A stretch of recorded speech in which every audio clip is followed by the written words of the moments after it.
오늘은 갈급함의 은혜, 갈급함의 은혜라는 제목으로 하나님의 말씀을 증거하겠습니다. 우리는 지난 2주 동안 과연 이 코로나19 상황 가운데에서 우리가 참 어렵고 힘들고 막막한 삶을 살고 있는데, 과연 어떻게 이러한 상황 속에서도 하나님의 은혜를 추구할 수 있고 그 은혜를 사모할 수 있고 그 은혜를 받아 누릴 수 있을까라는 것을 생각해 봤어요. 유명한 본문 갈라디아서 2장 20절 말씀을 통해서 과연 우리가 믿고 붙잡고 버티고 살아가야 될 말씀은 어떤 것인가, 어떤 은혜를 사모해야 될까, 우리가 두 가지를 먼저 살펴봤습니다. 바로 첫 번째는 포기의 은혜였어요. 포기의 은혜. 참 말이 그렇죠. 포기하지 말아야지 왜 포기하나. 그런데 보니까 우리가 하나님 되려고 하는 교만함이 우리 안에 있다고 그랬죠. 인간의 본성이라고 하는 것 자체가 보다 더 완벽해지고 싶고 보다 더 많은 것을 지배하고 싶고 내가 내 맘대로 하고 싶은 그걸 꿈꾸는 게 우리 본성이라고 했어요. 그러다 보니까 우린 그냥 두면 다 하나님의 자리를 넘봐요. 선악을 알게 하는 열매? 그거 내가 따먹고 싶어 해요. 그래서 선악을 내가 결정하고 싶고 내 마음대로 세상을 주관하고 싶은 내 마음, 그것을 포기해야 된다. 그래서 우리가 예수님을 알기 전에 내가 가지고 있던 내 모든 악한 생각과 교만을 온전히 포기하지 못하면 우리가 하나님을 믿는다고 하는 것도 불가능하고, 하나님을 예배한다고 하면서도 결국은 나 자신을 숭배하고 내 욕심을 채우며 살아갈 수밖에 없다라고 했죠. 자, 그래서 우리가 포기의 은혜를 처음에 구했고, 그랬더니 또 부작용이 뭐였냐면, 지난주에는 그러면 다 포기하면 나는 뭘 가지고 사냐는 거죠. 그러면 내가 생각하고 계획하고 행하는 게 다 포기해야 될 거라면 그러면 나는 어떻게 신앙생활을 하고 어떻게 사회생활을 한단 말인가.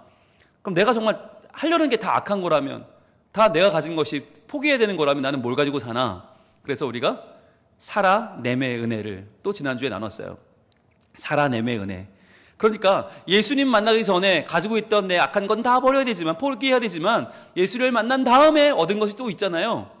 새로 알게 된 나의 정체성, 그리고 나를 사랑해 주시는 하나님의 온전한 손길, 그 은혜, 또 그분이 내게 주시는 새로운 삶의 사명이 있잖아요. 그것만큼은 내가 놓쳐서는 안 된다. 어떻게든 살아내야 할 우리 삶에 은혜가 있다는 것을 우리는 지난주에 알게 되었습니다. 그것이 바로 갈라디아서 2장 20절 말씀에 담겨 있었는데요. 한번 볼까요? 띄워주시죠. 갈라디아서 2장 20절 제일 처음 부분 읽어볼게요. 시작. 내가 그리스도와 함께 십자가에 못 박혔나니. 아멘. 이것이 바로 포기의 은혜였어요.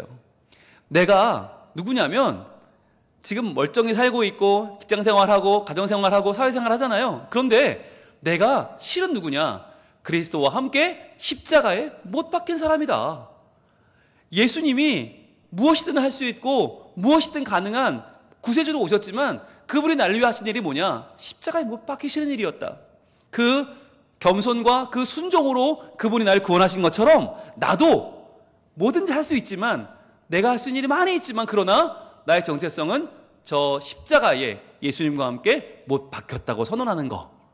그래서 이제는 내 자랑거리, 내 자만거리, 내 교만거리 다 십자가에 못 박고 이제는 그 어떤 것도 의지하지 않겠다라고 하는 사도 바울의 온전한 포기의 선언이라고 했죠. 자, 그런데 여기서 끝나는 게 아니라 그 다음에 이어져요. 그런즉 이제는 내가 사는 것이 아니요 오직 내 안에 그리스도께서 사시는 것이라. 살아냄의 은혜. 십자가에 못 박혀서 가만히 있는 게 아니라, 그러나 그 중에서도 나는 죽고 예수는 살아서 예수님이 나를 통해서 일하신다는 거예요. 예수님으로 산다. 이제는 내 머리는 예수님의 생각을 하고 내 손은 예수님의 섬김과 사랑을 실천하고 내 발은 예수님이 가실 그곳에 따라간다는 거죠.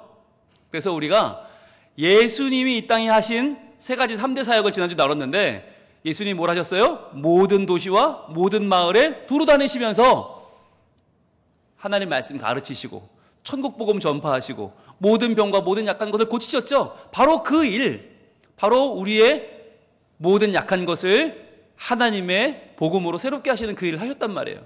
그래서 우리가 이제는 내가 사는 것이 아니다. 오직 내 안에 그리스도께서 사시는 것이다. 다시 한번 우리 삶을 돌아보고 다짐했어요. 자, 그런데 중요한 건 여기서부터입니다. 여기까지 얼마나 거창해요. 얼마나 대단하고 완벽해요. 야, 내가 그리스도와 함께 십자가에 못 박혔고 이젠 내가 사는 게 아니라 예수님 사시는 거야. 이쯤 되면요, 거의 완전한 삶 아닙니까? 완벽하지 않아요? 그런데 여기서 갑자기 확 내려가요. 갑자기 분위기가 확 꺾여요. 그게 뭐냐면 바로 이제 내가 육체 가운데 사는 것은 바로 이거예요. 이제 내가 육체 가운데 사는 것은, 갑자기 사도 바울은 왜 이런 이야기를 할까? 마치 천상의 존재인 것처럼, 마치 완벽한 교리의 삶을 사는 것처럼 이야기하다가 갑자기 확 떨어진단 말이죠. 이제 내가 육체 가운데 사는 것은.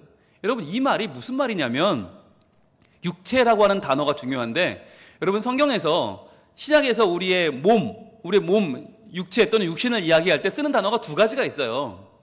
하나는 소마라는 단어고 하나는 사르크스라는 단어거든요. 여러분, 소마 한번 따라해 볼 거예요. 시작. 소마. 소마가 뭐냐면 우리의 전인적인 인격을 말하는 거예요. 우리 몸만이 아니라 우리의 영혼도 들어가고 우리의 정신도 들어가고 내 인격도 들어가고 가치도 들어가는 말이 소마란 말이에요. 그래서 소마는 몸도 말하지만 내 육신의 모든 것을 다 통틀어 말할 때 소마라고 해요. 그러니까 소마는 뭐냐면 좀 그래도 가치 있는 말이고 그래도 좀 나를 높이는 말이 소마예요. 그런데 오늘 본문에 쓴 말은 뭐냐? 내가 육체 가운데 사는 것을 할 때 육체는 소마가 아니에요. 사르크스예요. 자, 한번 따라해 볼게요. 사르크스. 발음이 좀 안 좋죠? 예. 이게 불편해요. 이게 왠지 좋은 말 같지 않아요. 맞아요. 좋은 말 아니에요. 사르크스라고 하는 말은 뭐냐면 우리의 육신이 아니라 육체인데 뭐냐? 고깃덩어리라는 뜻이에요. 살덩어리. 그러니까 사르크스는 뭐냐면 빨리 없애야 되는 거, 빨리 내가 줄여야 되는 내 몸뚱아리, 그냥 아무 가치 없는 내 영혼에 반대되는 말, 죄성으로 가득한 그냥 몸뚱아리를 가리킬 때 사르크스라고 해요. 흔히 우리말에 그런 말 있잖아요. 머리가 나쁘면 손발이 고생한다 라고 할 때 그 손발이 바로 사르크스거든요. 그러니까 굉장히 안 좋은 말이에요. 내가 육체 가운데 사는 것은 이라고 하는 말은 나 되게 부족하고 연약하고 못난 존재고 내가 죄 속에 있기 때문에 아직 하늘나라는 꿈도 못 꾸고 그냥 늘 죄 가운데 살면서 그냥 육신 가운데에서 그냥 할 수 없이 먹고 사는 목구멍에 포도청이고 내 연약한 삶을 나타내는 말이 바로 내 연약함을 드러내는 말이 내가 육체 가운데 사는 것은 이라고 하는 말이에요. 자, 그러면 여러분 왜 갑자기 이렇게 완벽한 교리를 이야기하다가 지금 사도 바울은 갑자기 내가 육체 가운데 사는 것은 이라는 이야기를 꺼낼까요? 왜냐하면 이게 바로 우리의 현실이기 때문이에요. 여러분, 한번 제가 질문을 드릴게요. 우리 지난 2주 동안 포기의 은혜 들었을 때 여러분 아멘 하셨잖아요. 분명히 막 감동도 받으시고 눈시울도 뜨거워졌어요. 그런데 여러분 한번 물어볼게요. 다 포기가 됩니까? 예? 그 말씀 듣고 막 충만해서 들어갔는데 정말 일주일 내내 다 포기해. 나 다 그만둘 거야. 아니야. 나 예수님만으로 살 거야. 그렇게 되든가요? 또 지난주에 우리가 살아내매 은혜, 그래도 살아내자, 예수의 이름으로 변화시키자, 막 내가 하루 한 장 열심히 할 거야 막 다짐했잖아요. 여러분들 이 자리에서. 그리고 내가 정말 진짜 복음 전할 거야. 내가 고통당하는 사람들과 함께 할 거야. 다짐하고 막 찬양하고 기도했잖아요. 그게 돼요? 일주일 동안 여러분 완전히 달라져서 주변 사람들이 어떻게 된 거야? 무슨 일이 있었어? 라는 얘기 들어봤어요? 아마 별로 달라지지 않았을 거예요. 아마 여러분 포기하자, 여기서는 은혜 받고 막 뜨거웠다가 돌아가면 아마 별다르지 않은 삶을 사셨지 않으셨나요? 아닌가요? 저만 그런가요? 여러분 우리 목사님 왜 저러시지? 난 아닌데. 그런 분 계세요? 우리 잘 안 돼요. 이게 문제 아니에요. 이게 잘 안 된다는 거잖아요. 분명히 은혜 받았는데 말씀도 완벽한데 잘 들었는데 왜 난 안 될까? 이게 뭐냐면 이게 바로 이제 내가 육체 가운데 사는 것은 이거예요. 여러분, 사도 바울이 주변 사람들이 자기를 자꾸 오해하니까 이게 부담스러운 거예요. 마치 사도 바울은 굉장히 무슨 구름 위를 떠다니는 것처럼 마치 완벽한 삶을 사는 것처럼 남들이 자꾸 오해를 해요. 사도 바울이 그거 아니라는 거예요. 야, 내가 십자가에 못 박힌 삶을 살고 이제 내가 사는 것이 아니라 예수님이 사는 것이고, 그렇지만 남들은 다 그렇게 보지만 실제로 내 삶은 뭐냐? 사르스 속에 갇혀있다. 몸뚱아리 속에 갇혀있는 약하디 약한 삶을 살고 있다라고 고백하는 거예요. 여러분, 우리는요, 사도 바울이 이렇게 말해도 에이, 그래도 사도 바울인데 라고 생각해요. 에이, 그래도 그 당시에 알려진 이 세계에 다 다니면서 복음 전하고 얼마나 그가 정말 편하게 즐겁게 노딜듯이 신앙생활을 했을까라고 하는 오해를 해요. 그래서요, 사도 바울이 이 사륵살에 갇혀있던 나의 연약한 삶을 이렇게 고백을 합니다. 한번 보겠습니다. 고린도 후서 11장으로 갑니다. 고린도 후서 11장 24절. 그가 내가 살아온 삶을 이렇게 몇 마디로 요약을 하는데, 고린도후서 11장 24절, 눈물 없이 들을 수 없는 이야기를 합니다. 정말 너무너무 가슴 아픈 이야기를 해요. 고린도후서 11장 24절 같이 읽습니다. 시작. 유대인들에게 40에서 하나 감한 매를 5번 맞았으며. 이게 무슨 말이냐면, 여러분, 유대 율법은요, 사람을 40대를 못 때리게 해요. 왜? 40대 때리면 죽거든요.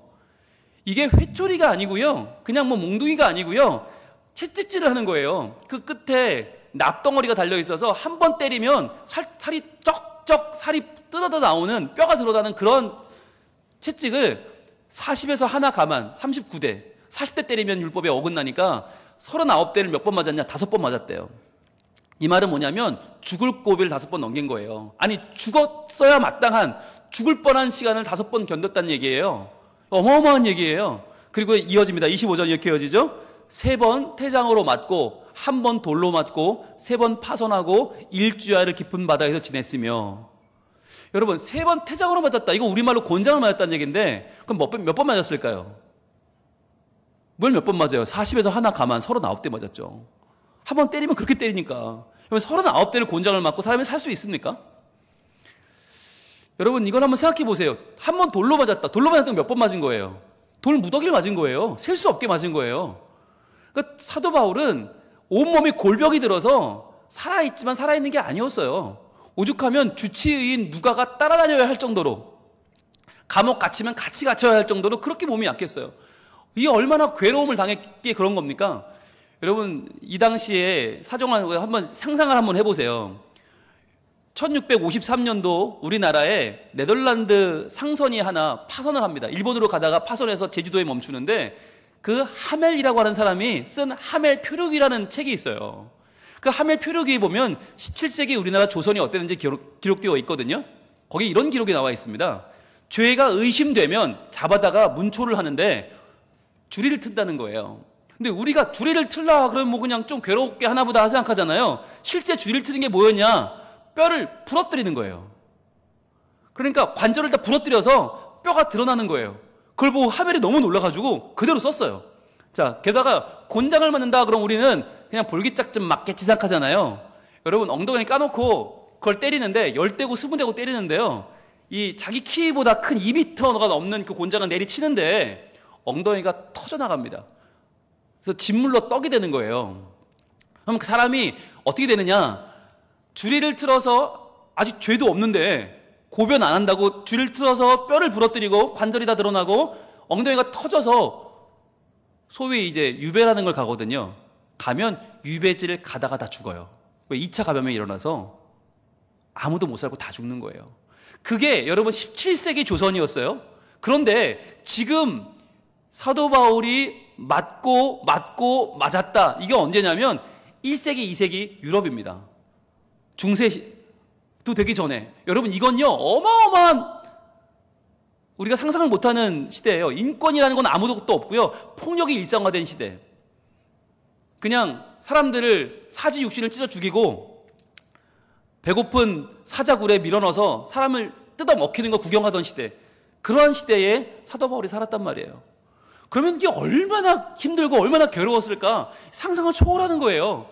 여기서 말하는 내가 육체 가운데 사는 것은이라고 하는 말은 정말 이런 괴로움이에요. 게다가 자, 파선하고 일주일 깊은 바다에 지냈으면 또 어떻게 해요? 26절 어떻게 이어집니까? 여러 번 여행하면서 강의 위험과 강도의 위험과 동족의 위험과 이방인의 위험과 시내의 위험과 광야의 위험과 바다의 위험과 거짓 형제 중에 위험을 당하고, 가는 데마다 위험했다는 거잖아요. 여러분, 우리로 말하면 소위 되는 일이 없어라고 하는 거예요. 여기 가면 여기 막혀, 저기 가면 저기 막혀. 되는 일이 없었다는 거예요. 동족은 동족대로 위협을 가하고 이방은 이방인대로, 강에 가면 물조심, 산에 가면 불조심, 어디 가든 다 막혔다는 거예요. 되는 일이 없었다. 그래서 그의 인생을 요약하면 27절이죠. 이렇게 됩니다. 또 수고하며 애쓰고 여러 번 자지 못하고 줄이며 목마르고 여러 번 굶고 춥고 헐벗었노라. 이게 그의 인생이에요. 사도 바울의 인생, 우리가 볼 때는 뭐 가는 데마다 교회 개척하고 뭐 로마서, 고린도 전후서, 갈라디아서, 에베소서 막 쓰고 우리가 보면 굉장히 보이죠. 막 위대한 삶을 산 것 같잖아요. 그런데 그의 인생이 이랬다는 거예요. 수고하고 애쓰고 잠도 못 자고 계속 고민하고 줄이고 목마르고 여러 번 굶고 춥고 헐벗었다. 여러분, 이게 예수 믿는 거예요. 이게 신앙생활 하는 거예요. 사도 바울이 이랬다면 다른 사도들은 오죽했겠어요? 다른 초대교회 교인들은 오죽했겠어요?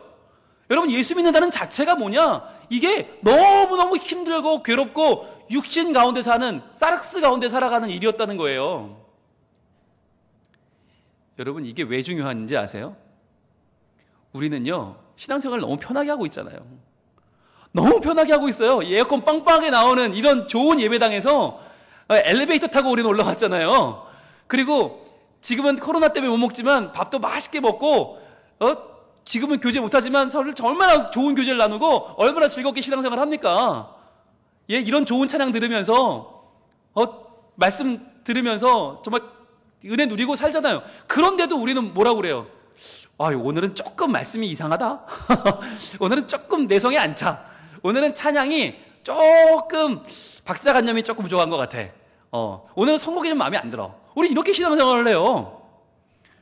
너무 편하고 너무 좋고, 그런데도 우리는 이 신앙에 만족을 못하고 평가하려고 들고 이 신앙을 우리가 마치 향유하듯이 누리듯이 권리를 주장하듯이 그렇게 신앙생활을 한단 말이에요. 그런데 여러분, 신앙생활은 그렇게 하는 게 아닙니다. 이 세상 가운데 세상의 가치와 맞서는 거 아니에요. 이 세상의 성공이라고 하는 가치에 맞서서, 아니, 나는 세상의 가치 따라 살지 않아. 돈과 명예와 힘을 따라 살지 않고 도리어 나는 자기를 희생하셔서 자기를 절제하고 순종하여 십자가에 죽으신 예수님을 따라, 그분의 죽으심을 따라 살 거야. 나는 그분의 가치를 따라 살 거야. 이건요, 여러분, 세상 가운데 맞서는 일이고, 이건 두려운 일이고 떨리는 일이에요. 그래서 뭐가 필요한가? 바로 갈급함의 은혜가 필요한 거예요. 내가 신앙생활이 너무 부유하고 만족하고 유들유들한 삶이 아니라 정말 힘들고 어려워서 내가 예수 믿는 것을 매일매일 결단해야만 하는 삶, 그 갈급한 인생 말입니다. 그런데 사도 바울은요, 바로 그렇게 갈급한 인생을 살았어요. 그게 바로 내가 육체 가운데 사는 것은이라고 하는 고백이에요. 여러분, 이 고백이 오늘 우리에게도 필요한 줄 믿습니다. 그렇잖아요. 요즘 코로나 때문에 교회 좀 나오는 거 어렵다고 우리 얼마나 많이 짜증내고 얼마나 신경질 내고 막 얼마나 분노합니까? 여러분, 그런데요, 못 모이는 것도 아니잖아요. 마스크 좀 쓰고 하면 어때요? 네, 성가대도 좀 못 쓰면 어때요? 밥 좀 못 먹으면 어때요? 예배 드릴 수 있잖아요. 여러분, 우리가 신앙생활이 조금만 불편해도 우리는 못 견뎌요. 조금만 내 마음에 안 들면 막 들고 일어나려고 그래요. 여러분, 근데 신앙생활은 그런 거 아니에요. 불편해야 되고요. 불편하게 맞고요. 힘들어야 되고요. 눈물 나야 되고요. 아파야 하고요. 여러분, 어찌 보면 그게 정상 아닙니까? 신앙생활을 하는데 이게 너무 아무렇지 않고 너무 편안하면 여러분, 그게 더 문제일 수도 있어요. 도리어 힘들고 어려워서 갈급해져야만 우리는요, 하나님의 은혜를 구한다니까요. 내가 다 충분하면 하나님 뭐하러 필요합니까? 힘들고 어려워도 그 환난 중에도 우리는 주님을 바라보는 거잖아요. 그래서 여러분, 요즘 우리가 새벽기도 하루 한 장 시간에 로마서 공부하고 있는데요, 로마서를 읽다가 정말 가슴이 팍 터져나오는 눈물이 벅찬 고백이 있더라고요. 한번 볼까요? 로마서 5장으로 갑니다. 로마서 5장. 요즘 우리 새벽기도 보고 있는 말씀인데요, 로마서 5장 3절. 로마서 5장 3절과 4절은 아주 유명한 말씀이거든요. 이렇게 고백을 해요. 육체 가운데 살아가는 이 갈급함 가운데서 사도 바울이 이렇게 고백을 합니다. 로마서 5장 3절 4절 시작. 다만 이뿐 아니라 우리가 환난 중에도 즐거워하나니 이는 환난은 인내를, 인내는 연단을, 연단은 소망을 이루는 줄 알미로다. 자, 보세요. 다만 이뿐 아니라 우리가 환난 중에도 즐거워한대요. 여러분, 이게 환난이 없어서 즐거워하는 게 아니고요, 환난에도 불구하고 즐거워하는 게 아니에요. 우리는 상식적으로 말하면 환난임에도 불구하고 즐거워야 맞는 거 아니에요. 환난이지만 즐거워하는 거. 그런데 그게 아니라 환난 중에도 즐거워한대요. 이 환난이 우리가 예측하지 못했던 갑자기 찾아온 환난이 아니에요. 이게 당연한 거지. 예수 믿는 게 당연히 어렵지. 당연히 이 환난이 있는 게 맞지. 그러니까 환난 중에도 즐거워해요. 왜? 이렇게 어렵고 힘들고 이렇게 팍팍하지만, 그러나 이러한 중에도 내가 왜? 이 환난 중에 인내를 배우기 때문에. 인내를. 환난이 없으면 우리 인내할 줄 몰라요. 마치 이 꼬마쟁이들처럼 어린아이가 반찬 투정하듯이 오늘 뭐 이래, 교회가 교회가 이러면서 우리가 말씀 탓하고 남 탓하고 우리가 얼마든지 불평할 수 있어요. 그런데요, 환난이 오니까 환난은 우리를 인내하게 만들어줘요. 견뎌야지. 어떻게든 우리가 버텨야지라고 하는 마음을 준단 말이죠. 그래서 환난이 인내를 가져오고요, 인내를 하다 보면 4절은 인내는 연단을 가져와요. 연단이 뭐예요? 연단이 온갖 불순물이 가득한 그 쇠를 때리고 불에 넣었다 때리고 해서 점점 순전한 정금을 만드는 거 아니에요. 그러니까 내가 이렇게 환난을 겪다 보니까, 환난 중에 인내하다 보니까 내 신앙이 점점 불순물은 빠져나가고 순수한 신앙만 남게 되네? 이걸 경험하는 거예요. 그래서 그 연단을 통해서 내가 정금 같은 신앙을 발견하다 보니까 뭐가 보여요? 소망이 보이는 거예요. 드디어 천국이 보이고 드디어 하나님 나라가 보이고 나를 인도하시는 하나님이 보이는 거예요. 그 전까지는 안 보였거든요.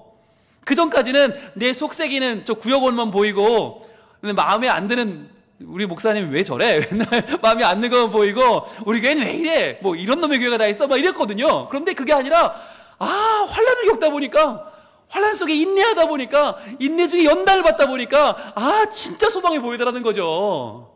그래서 사도 바울은 이 육체 가운데에서 사르스의 한계 중에서 이렇게 괴롭고 어렵고 눈물 나는 삶을 살았지만 그 사르스에 갇히지 않았단 말이에요.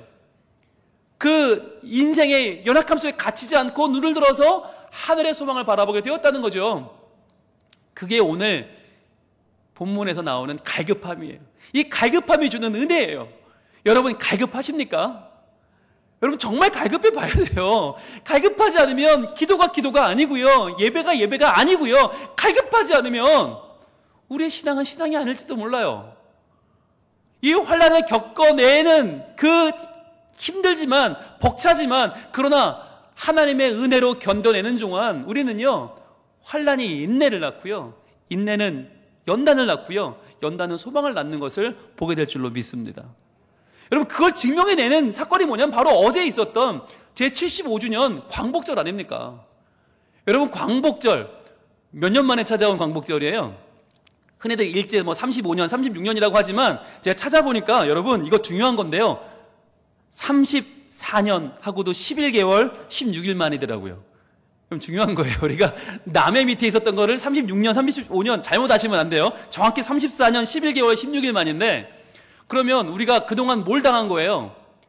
한일 합방이라고도 하고 합병이라고도 하는데, 여러분 그거 잘못된 말인 거 아시죠?